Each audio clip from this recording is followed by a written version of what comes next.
Hi all, welcome to கியாஸஸ் kitchen. So இன்றைக்கி morning சாப்பாடு வந்து நான் கவர் பண்ணல. ஆஃப்டர்நூன் லன்ச் தான் நான் வந்து எடுத்தேன். ஸோ என்னென்னா ரசம் அண்டு பொட்டேட்டோ ஃப்ரை தான் பண்ணியிருந்தேன். பொட்டேட்டோ ஃப்ரை பண்ணும்போது எப்போவுமே நம்ம வந்து பூண்டு சேர்த்துக்கிறது ரொம்பவே நல்லது.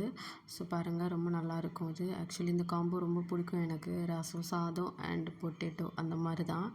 ஸோ அப்படியே வந்து ஈவினிங் வந்து என்ன பண்ணேன் ஸ்நாக்ஸ் அப்படின்னு சொன்னால் டீ பண்ணிவிட்டு அப்புறமேட்டு வீட்டில் ப்ரெட் இருந்தனால ப்ரெட்டு பஜ்ஜி பண்ணிட்டேன். ஸோ இந்த காம்பினேஷன் ரொம்பவே நல்லாயிருக்கும்.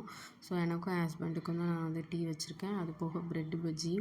ஸோ இந்த ப்ரெட்டை வந்து குட்டி குட்டியாக கட் பண்ணி அதுக்கப்புறம் நான் வந்து கடலை மாவில் மிக்ஸ் பண்ணி போட்டேன். ரொம்பவே பிடிக்கும். இது வந்து ஆக்சுவலி க்ரன்ச்சியாகவும் சாஃப்டாகவும் இருக்கும் இந்த ப்ரெட் பஜ்ஜி. ஸோ கண்டிப்பாக ட்ரை பண்ணுங்கள். ஸோ நைட்டு வந்து எனக்கு கொஞ்சம் டின்னர் செய்யவே கடுப்பாக இருந்தனால ஏதாவது வாங்கி சாப்பிட்லாம் அந்த மாதிரி தோணுச்சு. ஸோ அதனால் நான் ஏதாவது அவங்கள வாங்கிட்டு வர சொன்னேன். ஸோ அவங்க வந்து சப்பாத்தி வாங்கிட்டு வந்திருந்தாங்க. ஸோ புரோட்டா அந்த மாதிரி சாப்பிட்ணுன்னு தோணல. சிம்பிளாக சாப்பிட்லாம், ஓகே, ரொம்ப ஹெவியாக எடுக்க வேணாம்னு சொல்லிட்டு நார்மலாக சப்பாத்தி வீட்டில் பண்ணுறதுக்கு பதிலாக நாங்கள் கடையில் வாங்கிட்டோம். அதுதான் டிஃப்ரென்ஸு. ஸோ அதுக்கு வந்து 2 விதமான கிரேவி வந்து கொடுத்துருந்தாங்க. அண்டு மசால் வடை 2 வாங்கிட்டு வந்தாங்க. அதாவது பருப்பு வடைன்னு நாங்கள் சொல்லுவோம். ஸோ இதுதான் நாங்கள் நைட் சாப்பிட்டோம். Chapati, 2 gravies with 2 masala vada. Masala vada especially ரொம்ப நல்லா இருந்துச்சு. அது வந்து மீட்லாம் அரைச்சி போட்டு பண்ணியிருந்தாங்க. ஸோ தேங்க்ஸ் ஃபார் வாட்சிங். Keep supporting me.